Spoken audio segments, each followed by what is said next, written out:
नमस्कार, आपका एजुकेशन भैया यूट्यूब चैनल पे स्वागत है। तो आज हम एक चैप्टर पढ़ेंगे जिस चैप्टर का नाम है food where does it come from. ये आपकी बुक का पहला चैप्टर है। चलिए स्टार्ट करते हैं इस चैप्टर को। तो इसमें चैप्टर में सबसे पहला क्वेश्चन यही आ रहा है कि food where does it come from, मतलब खाना कहाँ से आता है। तो अपने को पता है भाई खाना कहाँ से आता है। खाना खेतों से आता है। खेतों में किसान अपनी मेहनत से फसलें उगाते हैं, वहीं से खाना हमको प्रोवाइड होता है, वहीं से हमें खाना मिलता है। अब हम आपकी बुक की पहले टॉपिक की ओर चलते हैं। आपके बुक का पहला टॉपिक है इंग्रेडिएंट्स। इंग्रेडिएंट्स क्या होते हैं?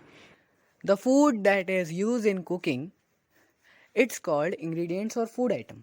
मतलब ऐसी चीज़ें जो खाना बनाने में यूज़ होती हैं, कुकिंग करने में यूज़ होती हैं, उन्हें हम इंग्रेडिएंट्स और फूड आइटम्स कहते हैं। आप इमेजिन करिए कि आपने चाय बनाई है। तो चाय बनाने के लिए आपको क्या क्या चीज़ें लगेंगी? आपको पानी की ज़रूरत है, आपको चाय पत्ती की ज़रूरत है, आपको अदरक की ज़रूरत है, आपको और भी जो चीज़ आप चाय में डालते हैं जैसे लौंग, तुलसी, पुदीना, ये सब भी लोग डालते हैं चाय में। उसके अलावा आप गैस और पतीले की तो ज़रूरत है ही भाई, उसके बिना तुम बनाओगे कैसे चाय? दूध की ज़रूरत है, ऐसी चीज़ें। ये सारी चीज़ें इंग्रेडिएंट्स कहलाती हैं। अगर अभी भी आपको इंग्रेडिएंट्स समझ में नहीं आए हैं तो एक बार इस टेबल को देख लो, तो ये आपको बिल्कुल क्लियर हो जाएंगे। इसमें सबसे पहला है रोटी और चपाती। रोटी और चपाती के लिए क्या क्या चीज़ें लगती है? आटा और वाटर। ये दो ही चीज़ों से हम रोटी या चपाती बना सकते हैं। ठीक। दाल बनाने में हमें ये सारी चीज़ें यूज़ होती हैं, पल्सेस, वाटर, सॉल्ट, घी, स्पाइसेस। मगर हम इसमें दाल तो बना लेते हैं मगर हमें तड़का लगाना नहीं आ पाता है, और हमेशा तड़का मम्मी ही लगाती हैं। सुबह में जा। मैं सिर्फ चावल बनाऊंगा तो अभी जा। और सिर्फ दाल बनाऊंगा लेकिन तड़का मैं नहीं लगाऊंगा। बिना तड़के के दाल खा लूंगा। अब आए ना लाइन पे। चलिए दोस्तों, अब नया टॉपिक स्टार्ट करते हैं। नए टॉपिक का नाम है food material and sources. Food material के बारे में मैं आपको बता चुका हूँ। चैप्टर के स्टार्टिंग में ही मैंने आपको बता दिया कि फूड मटेरियल हमें फील्ड से यानी कि खेतों से मिलता है। अब हमने यहाँ पे फूड मटेरियल की तो बात कर ली, अब हम सोर्सेस की बात करते हैं। तो दो तरह के सोर्सेस होते हैं, एक प्लांट सोर्सेस होते हैं और एलिमेंट सोर्सेस होते हैं। तो हम पहले प्लांट सोर्सेस की बात कर लेते हैं। तो प्लांट सोर्सेस वो होते हैं ऐसी चीज़ें जो हमें प्लांट से मिल रही हैं। ठीक है, हम प्लांट से जो चीज़ें मिल रही हैं हमें, वही हमारी प्लांट सोर्सेस कहलाते हैं। हमने मोस्टली खेतों में ये देखा है कि खेतों में जो हमें चीज़ें दिखती हैं वो हमारी प्लांट सोर्सेस होती हैं।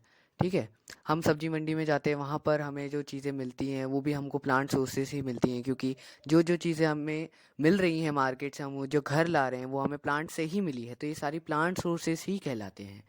अब चलिए एनिमल सोर्सेस की बात करते हैं। एनिमल सोर्सेस में वो चीज़ें आएंगी जो चीज़ें हमें एनिमल्स से मिलती है।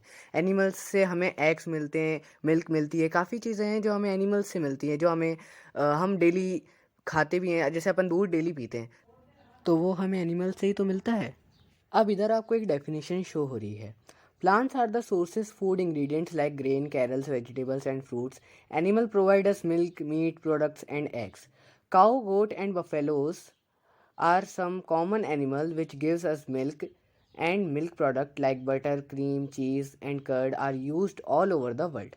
अब इस डेफिनेशन में क्या है? इस डेफिनेशन में ये बात बोली है कि भाई हमें इतनी सारी चीज़ें मिल रही है। देख लो तुम, हमें प्लांट से क्या क्या मिला इसने बता दिया, एनिमल से क्या क्या मिला इसने ये बता दिया। तो इस डेफिनेशन में सीधी सीधी बात है क्या भाई, हमको डिफरेंस बता रहा है कि भाई प्लांट्स और एनिमल सोर्सेस में डिफरेंस क्या है। एग्जाम में क्वेश्चन आ सकता है इसको लेकर। ठीक है, तो इस चीज़ पर अपन फोकस करेंगे कि भाई जैसे काऊ ने एक मिल्क का प्रोडक्ट दिया, केवल उसने मिल्क ही दिया, मगर उस एक मिल्क से कितनी सारी चीज़ें बनी। उससे बटर बना, क्रीम बनी, चीज़ बनी और कर्ड भी बन गया, जो पूरे वर्ल्ड में यूज़ हो रहा है। ठीक है, तो ऐसी चीज़ें एनिमल सोर्सेस हो गई। और प्लांट सोर्सेस में भी उसने बता दिया कि भाई वेजिटेबल्स, फ्रूट्स, कैरल्स, ग्रेन, ये सब हमें मिल रहे हैं जो हम डेली खाते हैं। तो ये सारी प्लांट सोर्सेज हो गई। तो अभी आपको क्लियर हो गया होगा। तो चलिए अब नेक्स्ट टॉपिक की बात करते हैं।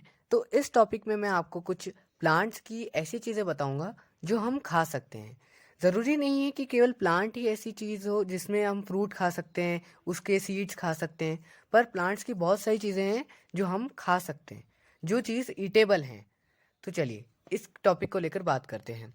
तो फ्लावर में हम फ्लावर्स का यूज़ कर सकते हैं उन्हें खाने के लिए। फ्रूट अपन खाते ही हैं, है ना। स्टेम भी यूज़ होता है कई जगहों पर। लीफ तो अपने को पता है, जैसे नीम की लीव्स होती हैं, उन्हें बहुत लोग खाते हैं क्योंकि वो बहुत ज़्यादा हेल्थ के लिए अच्छी होती हैं। बर्ड्स, नोड, इंटरनल कोड, ये भी यूज़ होते हैं। और रूट्स के बारे में इधर बता रखा है, इधर रूट सिस्टम भी गिवन है, प्राइमरी रूट्स और सेकेंडरी रूट्स। ये डायग्राम मैंने आपकी बुक से लिया है, आप बिल्कुल टेंशन मत लीजिए, हम पूरा एनसीईआरटी का कॉन्सेप्ट लेकर चल रहे हैं, तो कोई भी दिक्कत नहीं होगी आपके डेफिनेशंस में और ना ही कोई और चीज़ में, क्योंकि जो भी डेफिनेशंस मैं यहाँ पे आपको दिखा रहा हूँ, जो भी स्लाइड्स दिखा रहा हूँ, वो सारी की सारी डेफिनेशन मैंने एनसीईआरटी से ही ली है, तो इसमें कोई प्रॉब्लम नहीं होगी। तो ये बहुत ही इंपॉर्टेंट टॉपिक है। तो चलिए इस टॉपिक में आपको एक स्लाइड शो करते हैं। चलिए इस पार्ट में आपको ईटेबल के बारे में कुछ समझाते हैं, क्योंकि ईटेबल प्लांट्स क्या होते हैं अपने को समझ आ जाएगा कि सम प्लांट्स हैव टू और मोर edible eatable parts. Seeds of mustard plant gives us oil and the leaves are used as a vegetable. अब इधर एग्जांपल भी दे रखा है कि भाई इसमें क्या हो रहा है कि मस्टर्ड प्लांट है, वो उससे हमें ऑयल मिल जाता है, मगर उसकी जो लीव्स होती हैं वो यूज़ हो जाती हैं एज अ वेजिटेबल। तो प्लांट तो एक ही है मस्टर्ड, मगर उसके दो यूजेस हो गए, उसके जो सीड्स हैं वो ऑयल में यूज़ हो गए, उसकी लीव्स हैं वो वेजिटेबल में यूज़ हो गई।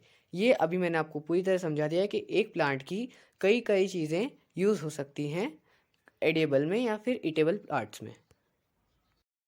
तो चलिए अब स्प्राउटेड सीड्स की बात कर लेते हैं। तो स्प्राउटेड सीड्स में इधर एक डेफिनेशन है, a small white structure may have grown out the seeds. If so, the seeds has sprouted. Figure 1.5 and 1.6, if not washed, the seeds in water drain the water, thus leaves them aside for another day, covered with a wet cloth. The next day, if see if the seeds are sprouted. After washing these sprouted seeds, have you can see you can eat them. They can also be boiled. Add some spices and get a tasty snack to eat. तो भाई आप तो इधर सोचोगे कि इधर तो भाई रेसिपी बता दी, अब चलो खाना बनाना चालू कर देते हैं, सुबह अपन ब्रेकफास्ट बनाएंगे सबके लिए। तो भाई ऐसा इधर नहीं है। सबसे पहले इसकी अच्छे, ये मैं ही नहीं बोल रहा कि आप ये नहीं कर सकते हो, आप इसे कर सकते हो, मगर उसके लिए पहले इसको अच्छे से अपन को समझना होगा कि स्प्राउटेड सीड्स असल में होते क्या हैं। इसका मतलब अंकुरित बीज। अंकुरित बीज बहुत ही अच्छी चीज़ होती है अपनी सेहत के लिए, और अपने को ये खाना भी चाहिए। तो इसको बनाने का अच्छा प्रोसेस ये है कि हमको क्या करना होता है, चने लेने होते हैं, चनों को पानी में डाल देना होता है ना। चने को पानी में डालने के बाद वो ना जब वो फूल जाएँ, वो पूरी तरह पानी को एब्जॉर्व कर लें एकदम, तब हमें उनको पानी से निकाल कर एक गीले कपड़े में बांध कर रखना होता है। उसके बाद 2 दिन बाद ये इनको बनने में भी टाइम लगता है। 2 दिन बाद हम उन्हें अच्छे से मतलब लगभग 12 घंटे तो वैसे रखना चाहिए, मगर 2 दिन रखेंगे तो अच्छे से वो अंकुरित हो जाएँगे, ठीक है? फिर उसके बाद हमें उनको उस कपड़े से निकालना है, और कपड़े से निकालने के बाद उसमें जो वाइट सी ऐसी रूट्स निकल जाएँगी। तो एक तरह से हम वो खाएँगे, और वो बहुत ही अच्छे रहते हैं अपनी सेहत के लिए, ठीक है? तो हमें उन्हें खाना चाहिए। फिर हम उन्हें खाएंगे। उसके बाद हमें उस प्रोसेस को समझना होगा कि भाई वो स्प्राउटेड कैसे हुए। वो फूल गए थे, फिर उनके बाद उनको थोड़ा धीरे धीरे उस कपड़े से मॉइस्चर मिलता गया। अगर आप उन स्प्राउटेड सीड्स को प्लांट में डाल देंगे तो वो चने का पौधा भी उग जाएगा भाई। इसलिए हमें उनको अच्छे से एक प्रोसेस के थ्रू समझना था, और यही उसकी प्रोसेस है बनने की। एक तरह से हम चने की रूट्स ही खाएंगे। और मैंने आपको इस पार्ट में पढ़ाया था कि हम रूट सिस्टम के बारे में पढ़ रहे थे, तो रूट सिस्टम में हम रूट्स भी खा सकते हैं। ये चने की रूट्स ही होती हैं जो हम खाते हैं। तो अब चलिए बिहाइव की बात करते हैं। आहा, सुन के ही मुंह में पानी आ गया। तो अब हम मधुमक्खी के छत्ते की बात करेंगे। तो इस वाले पार्ट में हम हनी के बारे में पढ़ेंगे कि हनी कैसे बनता है। तो इस टॉपिक में सबसे पहले एक डेफिनेशन है, उसको लेकर चलते हैं। तो डेफिनेशन है, bees collect nectar, sweet juices from flowers, convert it into honey, and store it in their hive. Flowers and their nectar may be available only for a part of a year. So bees store these nectar for their use all through the year. When we find such a beehive, we collect the food stored by the bees as honey. तो भाई इसमें सीधी सी बात बताया कि भाई जो हनी है वो कैसे बन रहा है, उसकी प्रोसेस क्या है। तो इसमें क्या हुआ कि सबसे पहले क्या करा कि एक मधुमक्खी ने स्वीट जूसेस होते हैं ना, नेक्टर बोलते हैं उन्हें, ये ना फ्लावर्स में होता है। तो ये ना मधुमक्खियाँ अपने अंदर चूस लेती है, फिर उसको स्टोर करके रखती है। हम कई सालों तक, मतलब एक ईयर तक स्टोर करके रखती है, फिर उसको अपने आप ही हनी में कन्वर्ट करती रहती हैं, धीरे धीरे धीरे धीरे कन्वर्ट करती रहती हैं। हर जगह मधुमक्खियों को पाला भी जाता है इस चीज़ के लिए कि भाई वो हनी प्रोवाइड करें, और कई जगहों पर उनके छत्तों से हनी निकाला भी जाता है। तो हमें जो हनी मिलता है वो इसी प्रोसेस के थ्रू मिलता है। चलिए आपके चैप्टर के लास्ट टॉपिक की ओर चलते हैं। ये आपके चैप्टर का लास्ट टॉपिक है। इस टॉपिक में हम ये पढ़ेंगे कि व्हाट डू एनिमल्स ईट, मतलब एनिमल्स क्या खाते हैं। अब एनिमल्स भी 3 तरह के होते हैं, हर्बीवोर, कार्निवोर और ओमनिवोर। ये 3 तरह के एनिमल्स होते हैं। तो हर्बीवोरस की बात करते हैं। हर्बीवोरस में क्या होता है? हर्बीवोरस वो होते हैं जो शुद्ध शाकाहारी लोग होते हैं। हमारे यहाँ जो शुद्ध शाकाहारी जो केवल घास फूस खाते हैं, मतलब हरी सब्जियाँ ही खाते हैं, ठीक है, वो ये एग वगैरह ये सब जो होता है ना, जिन्हें हम बोलते हैं नॉन वेजिटेरियन जो चीज़ें होती हैं वो नहीं खाते। जो वेजिटेरियन होते हैं उन्हें हम हर्बीवोरस बोलते हैं। बात करते हैं कार्निवोरस की। कार्निवोरस वो होते हैं जो नॉन वेजिटेरियन होते हैं, जो केवल नॉन वेजिटेरियन चीज़ें ही खाएंगे, मतलब किसी और जानवर के ऊपर डिपेंड होते हैं अपनी खुद की डाइट के लिए। अब वो अपनी भूख खुद तो मिटा नहीं सकते। अब जैसे हर्बीवोरस हैं तो वो उनके अपने डाइट के लिए प्लांट्स पर डिपेंड है, मगर कार्निवोरस अपनी डाइट के लिए दूसरे पर डिपेंड रहते हैं, दूसरे एनिमल्स पर डिपेंड रहते हैं। इसमें आपको एग्जांपल्स है शेर, चीता, ये सब कार्निवोरस होते हैं। अब हम नेक्स्ट टॉपिक को लेकर चलते हैं।